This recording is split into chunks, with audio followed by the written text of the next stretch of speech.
Ingeniero, ¿cómo está? Muy buenas tardes. Hoy vamos a exponer sobre un tema fundamental en el análisis de sistemas eléctricos de potencia, las componentes simétricas y las redes de secuencia. Este tema es esencial para entender cómo se comportan los sistemas eléctricos cuando ocurren fallas o desbalances, y nos proporciona una herramienta matemática y gráfica que simplifica enormemente los cálculos. A lo largo de esta presentación, veremos de los conceptos históricos que dieron origen a esta teoría, hasta su aplicación práctica en el cálculo de cortocircuitos. Introducción. Vamos a empezar con una pregunta clave. ¿Por qué necesitamos estudiar las componentes simétricas? En condiciones normales, un sistema eléctrico trifásico opera de manera balanceada. Las tres fases tienen tensiones y corrientes de igual magnitud y desbasadas a 120 grados. Sin embargo, cuando ocurre un cortocircuito, esta condición se rompe.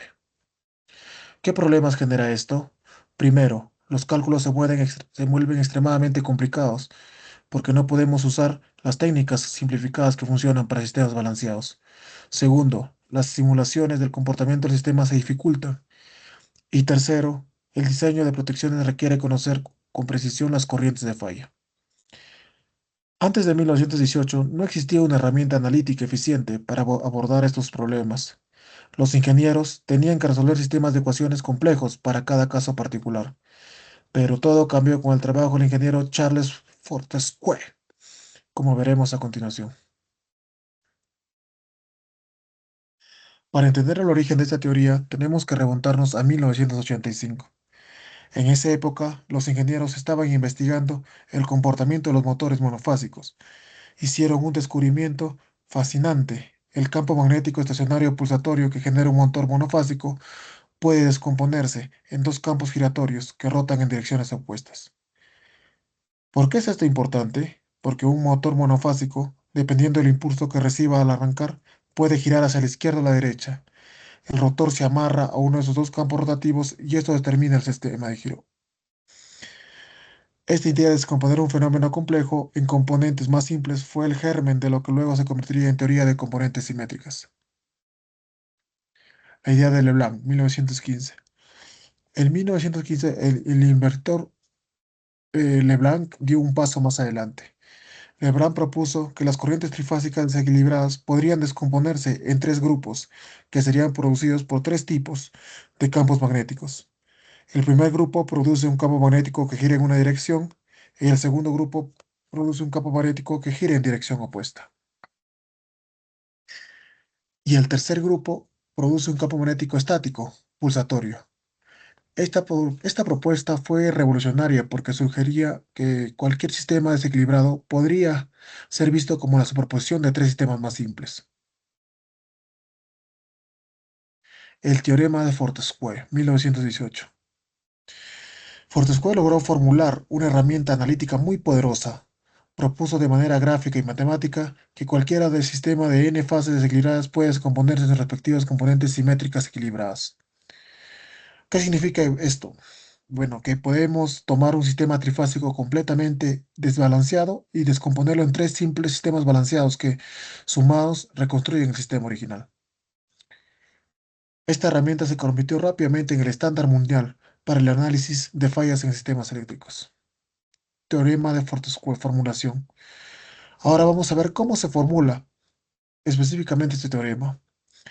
Un sistema trifásico de tres fasores desbalanceados puede ser descompuesto en tres sistemas trifásicos de tres factores balanceados, llamados componentes simétricas, de secuencia, como hemos visto, positiva, negativa y cero.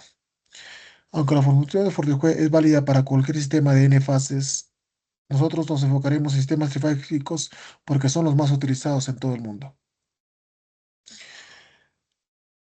Este enfoque nos permite analizar todas las peculiaridades del teorema aplicado a un sistema trifásico, que es lo que encontraremos en la práctica profesional. Componentes simétricas. Definiciones. Empezamos con la secuencia positiva. Ya vimos que son tres secuencias. La secuencia positiva está compuesta por tres factores de igual magnitud, desplazados 120 grados entre sí y que tienen la misma secuencia de fase que los factores originales. ¿Qué significa esto? Que que el sistema original tiene una secuencia ABC. La secuencia positiva también tendrá esa misma secuencia, por eso se llama positiva. Este componente representa el sistema balanceado que más se aproxima al sistema original. Es la que transporta la mayor parte de la potencia y la que está presente en condiciones normales de operación. S-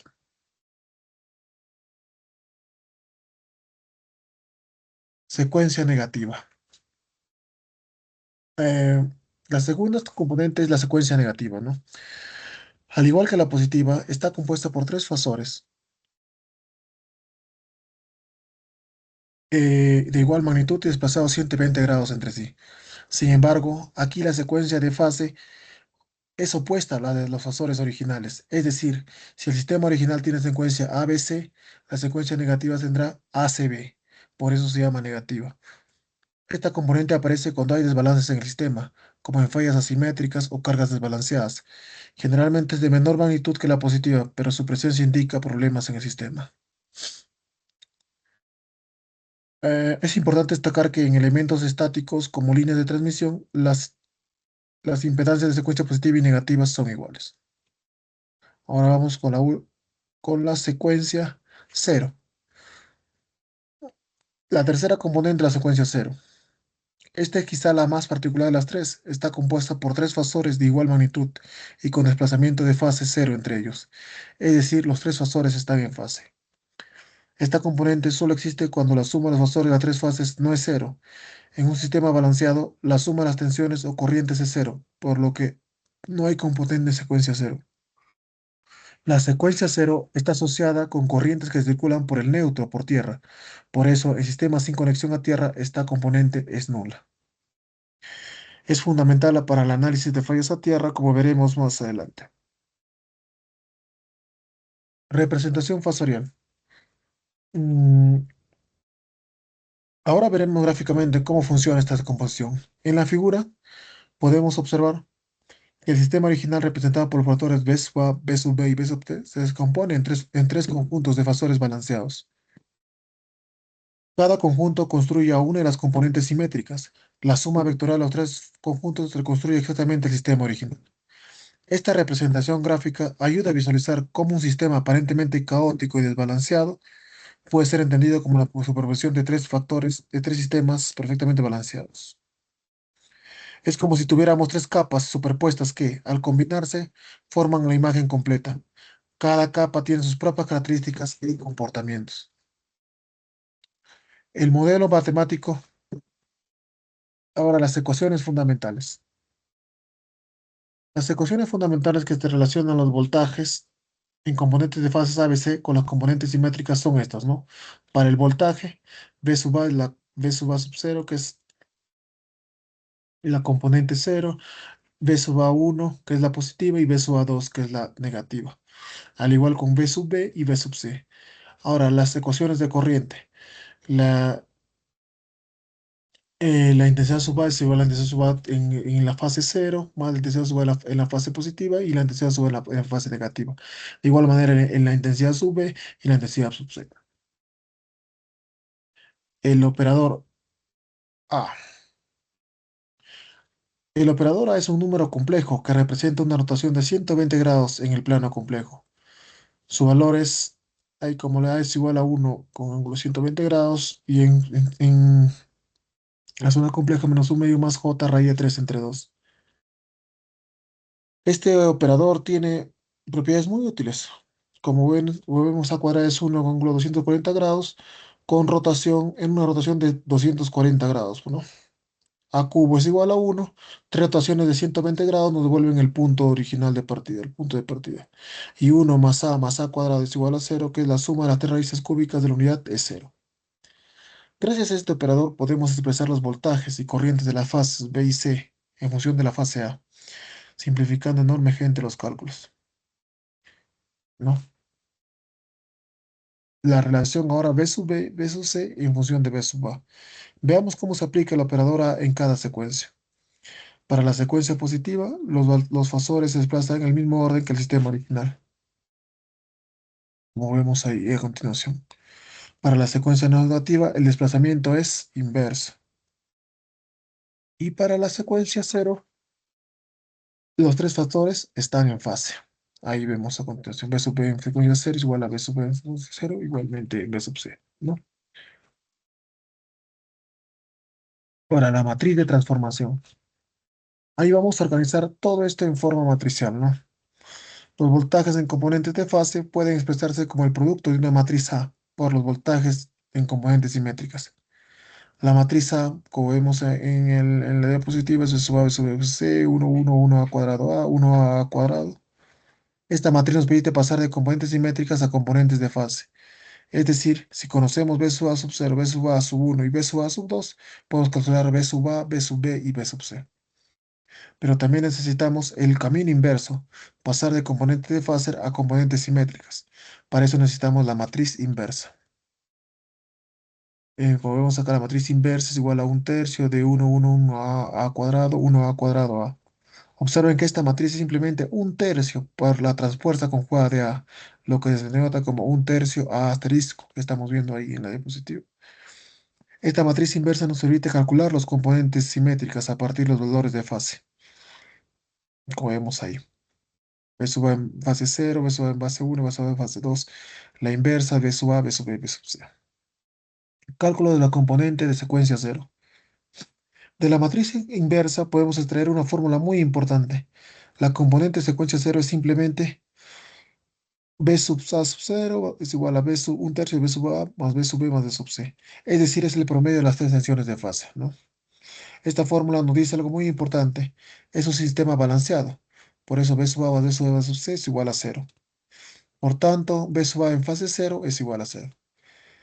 La componente de secuencia cero solo existe cuando hay desbalance y está directamente relacionada con las corrientes que circulan por el neutro o por tierra. Por eso, cuando diseñamos sistemas de protección, monitoreamos esta componente para detectar fallas a tierra.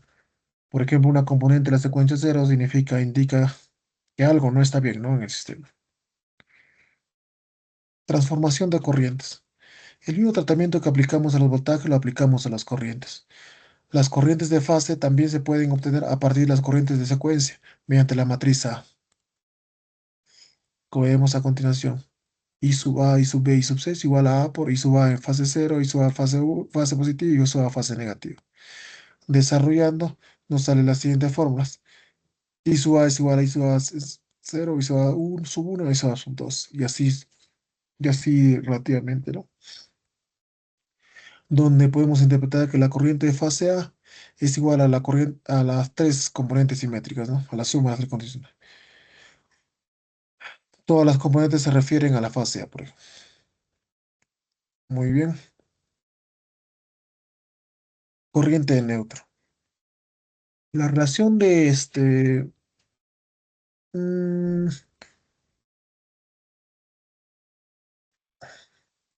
aquí tenemos una de las relaciones más importantes, ¿no? En cuestión de práctica. La corriente de neutro la suma las tres corrientes de fase. I sub A más I sub B más I sub C. Pero sabemos que I sub A es igual a I sub A más I sub B más I sub C entre 3, ¿no? Por lo tanto, I sub n es igual a 3 veces I sub A sub 0. Esta es la relación fundamental. Nos dice que la corriente de neutro es 3 veces la componente de secuencia cero. Eso tiene tres implicaciones, tiene implicaciones muy importantes. Si no hay conexión a neutro, L sub n igual a cero, por lo tanto la componente I sub A sub 0 es igual a cero. En un sistema con neutro aterrizado, cualquier corriente de secuencia cero se refleja como corriente en el neutro. Esta relación es la base del diseño de sistemas de puesta a tierra y de protección contra fallas a tierra. Ahora viene la potencia en componentes simétricas. Ahora vemos cómo se llama la potencia, ¿no? Usando componentes simétricas. La potencia trifásica en componentes de fase se calcula como. Ahí está, B sub A por la traspuesta A más B sub B por la traspuesta conjugada B más B sub C por la traspuesta conjugada C. Que es la suma de las potencias complejas de cada fase, ¿no? En forma vectorial, esto se escribe con el producto de un vector fila de voltajes por el conjunto del vector columna de corrientes, como estamos viendo en la forma vectorial. Si reemplazamos voltajes y corrientes por sus equivalentes en componentes simétricas, llegamos a una expresión que involucra la matriz A y su transpuesta conjugada, como estamos viendo en la parte de abajo. Esta ecuación nos va a llevar a un resultado sobre el descoplamiento de las potencias, ¿no? Propiedad de la matriz A. La propiedad clara de la matriz A es que A transpuesta por la transpuesta conjugada es igual a 3 veces la identidad, ¿no? Que está 1, 0, 0, o 0, 1, 0 más 0, 0, 0, 1, 0. Esto significa que las componentes simétricas son ortogonales, es decir, no hay acoplamiento entre ellas cuando calculamos la potencia.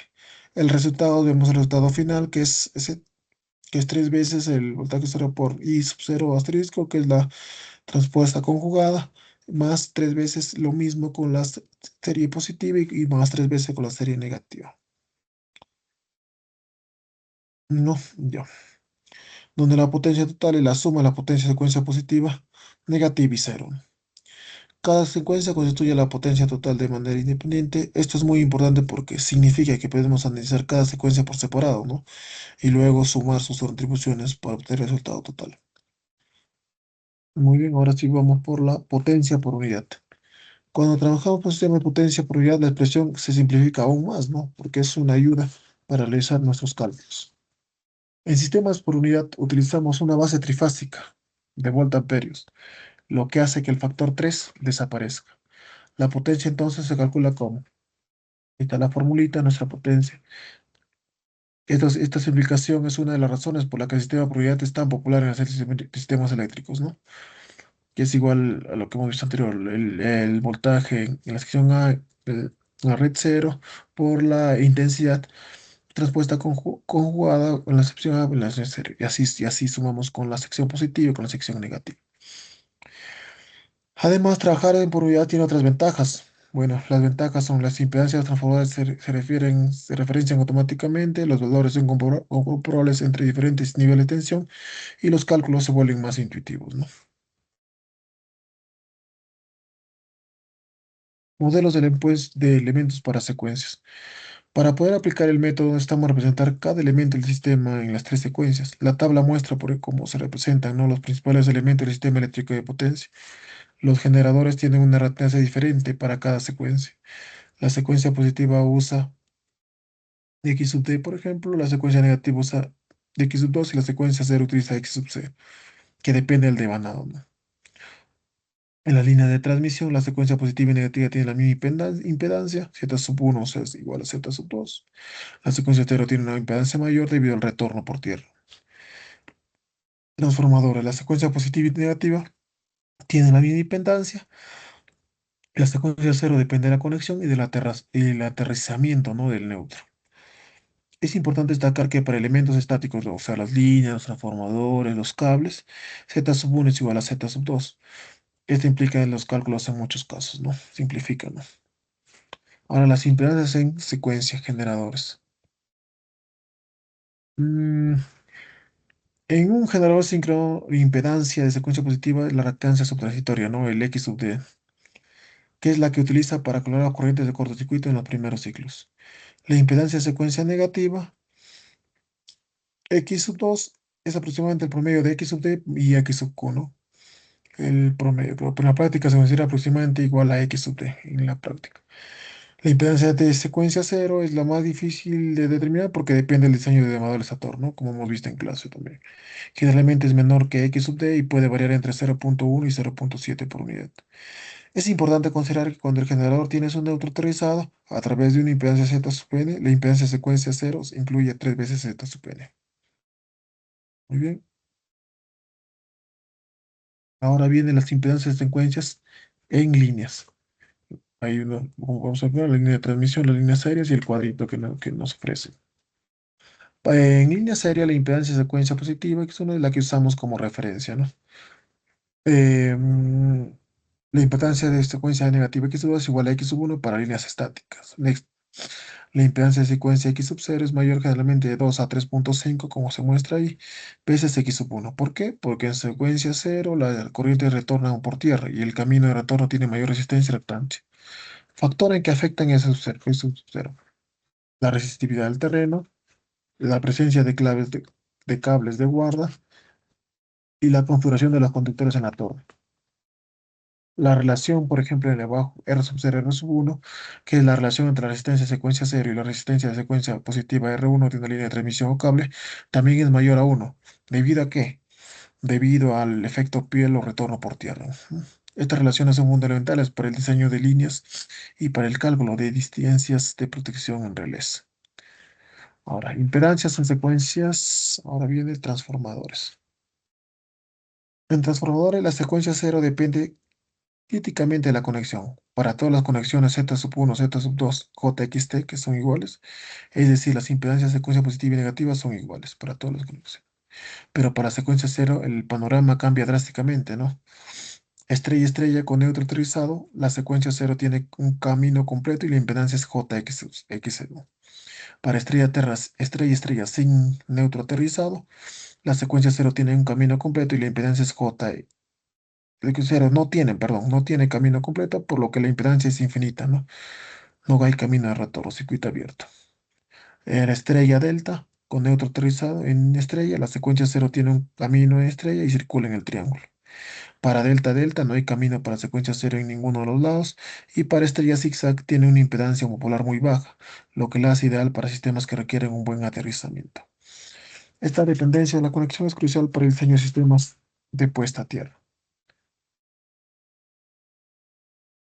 Ahora, las redes de secuencia, conexión en cargas. Ahora veamos cómo se representan las cargas. Una carga conectada en estrella con neutro aterrizado, ¿no? Z sub 1 es igual a Z sub Y.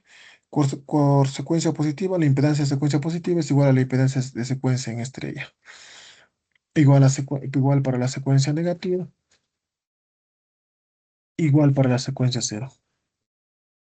Em, Consecutivamente, igual por las cargas conectadas en estrella sin neutro, la secuencia positiva, la impedancia de ese positivo es igual a la impedancia en estrella, igual para la secuencia negativa, y para la secuencia cero, que viene a ser este infinito, ¿no? Porque es un circuito abierto. Igual para las cargas conectadas en delta, la secuencia positiva es igual a la presencia delta entre 3, la secuencia negativa es igual a la impedancia delta entre 3, y la secuencia cero debería ser infinito porque es un circuito abierto. Ahora, redes de secuencia en transformadores. Resumamos el comportamiento, ¿no? De secuencia cero en transformadores. La regla general es simple. Si a un lado hay conexión estrellas aterrizada, la secuencia cero puede pasar. Si hay conexión delta, la secuencia cero circula internamente pero no sale. Si hay conexión estrella sin aterrizar, la secuencia cero no pasa. Un caso especial de transformación estrella zigzag que tiene una baja impedancia secuencia cero y se usa específicamente para crear neutros artificiales en sistemas que no lo tienen. Esta tabla, en resumen, que debemos memorizar porque en la práctica no encontraremos con todas estas configuraciones, ¿no? Hay que memorizarlo.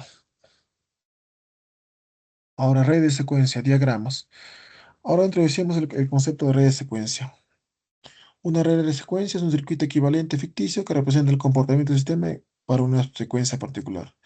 Las características importantes, ¿no? La red de secuencia positiva contiene fuente, los generadores, la red de secuencia negativa y cero son pasivas, solo impedancias. Cada red es un circuito monofásico. Cuando ocurre una falla en un sistema, las tres redes se interconectan en un punto y la forma de conexión depende del tipo de falla. Este enfoque nos permite aplicar todas las técnicas de análisis de circuitos que ya conocemos, las leyes de Kirchhoff, equivalentes de Thevenin, transformaciones estrella-delta, etcétera, el problema de las fallas simétricas, ¿no? Y ahora las redes se encuentran en interconexión. La interconexión de redes depende, ¿no?, del tipo de falla. Para una falla trifásica solo interviene la red de secuencia positiva, es como un circuito balanceado. Para una falla línea-línea, las redes positiva y negativa se conectan en serie, la red de secuencia cero no participa. Para una falla línea-tierra, las tres redes se conectan en serie, esta es la falla más común y la que produce las corrientes más elevadas. Para una falla línea-tierra, las tres redes se conectan en paralelo, y las conexiones que vemos en la pantalla son las que utilizan para calcular la corriente de secuencia, a partir de las cuales obtenemos las corrientes de fase, ¿no?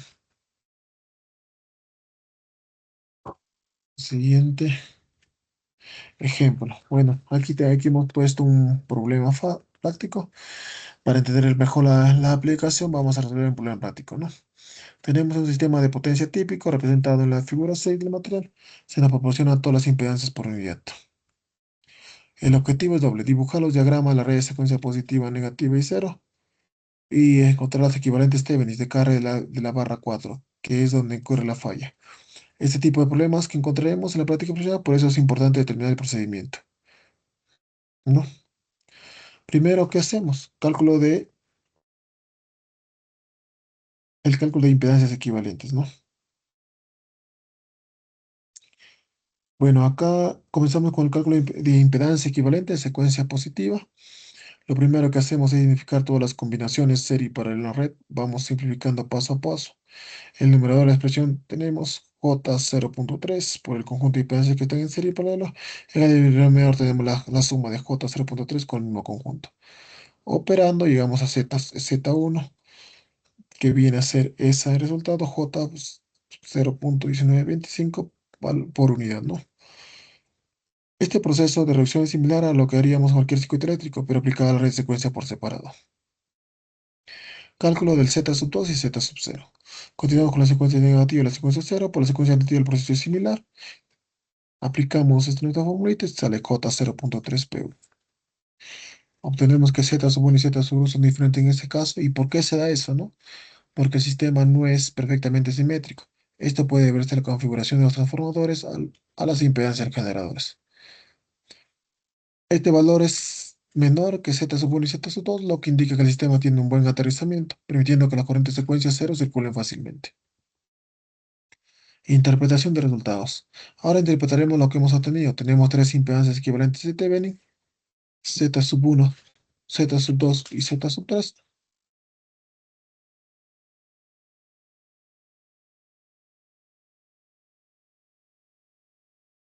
Z sub 1, Z sub 2 y Z sub.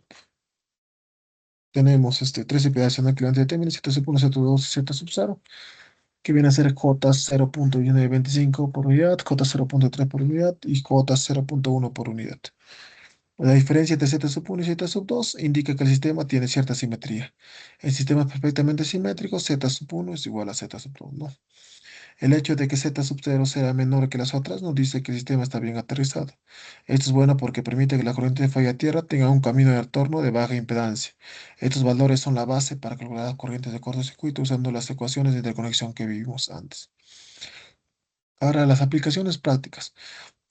Las componentes simétricas tienen múltiples aplicaciones, ¿no? Cálculos de corriente de cortocircuito, fundamental para dimensionar interruptores, fusibles y otros equipos de protección, diseño de sistemas de protección, los relés a distancia, diferenciales y de sobrecorriente, que utilizan, ¿no?, componentes simétricas para discriminar entre tipos de fallas, análisis de calidad de potencia, la presencia de secuencia negativa indica el desbalance de cargas y la secuencia cero puede indicar problemas de armónicos, y estudia estabilidad para analizar el comportamiento de sistemas durante fallas asimétricas, y estas aplicaciones hacen que el conocimiento de componentes simétricas sea indispensable, ¿no?, para cualquier ingeniero eléctrico que trabaja en sistemas de potencia.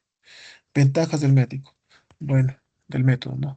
Los beneficios, simplificación, por ejemplo, eh, transforma problemas desbalanceados en balanceados, permitiendo usar técnicas de circuitos monofásicos, desacoplamiento.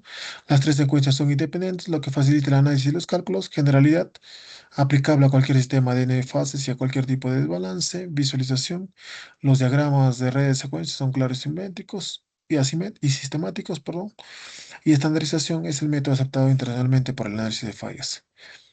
Estas ventajas explican por qué, más de 100 años después de la formulación, el método sigue siendo la base de estudio de todos los estudios de cortocircuito, ¿no? Límites y consideraciones. Linealidad. El método asume que el sistema es lineal, no se aplica directamente a transformadores saturados o elementos no lineales. Frecuencia fija. Solo es válido para régimen permanente a frecuencia fundamental. Para transitorios rápidos y armónicos se requieren métodos adicionales. Impedancias constantes, asume que las impedancias no varían con la corriente. En la práctica, algunas impedancias son dependientes y condiciones iniciales. Requiere conocer el estado del sistema antes de la falla. Bueno, es importante tener presente estas limitaciones para no aplicar el método en situaciones donde no es válido. Un pequeño resumen. El método de componentes simétricas fue desarrollado por Fortescue. Permite descomponer cualquier sistema desbalanceado entre sistemas balanceados. La transformación se realiza mediante matrices que utilizan el operador A. Los elementos del sistema se representan por impedancias diferentes en cada secuencia. Las redes de secuencias se interconectan según el tipo de falla. La potencia total es la suma de la potencia de cada secuencia. Y el legado de Fortescue es una herramienta fundamental, ¿no?, que se utiliza hasta el día de hoy. Ahí vemos unas referencias bibliográficas: Stevenson, Análisis de Sistemas Eléctricos de Potencia; Granger, Power System Analysis; Goodall, Power System Availability and Control; y Anderson, Analysis of Faulted Power Systems. Muchas gracias.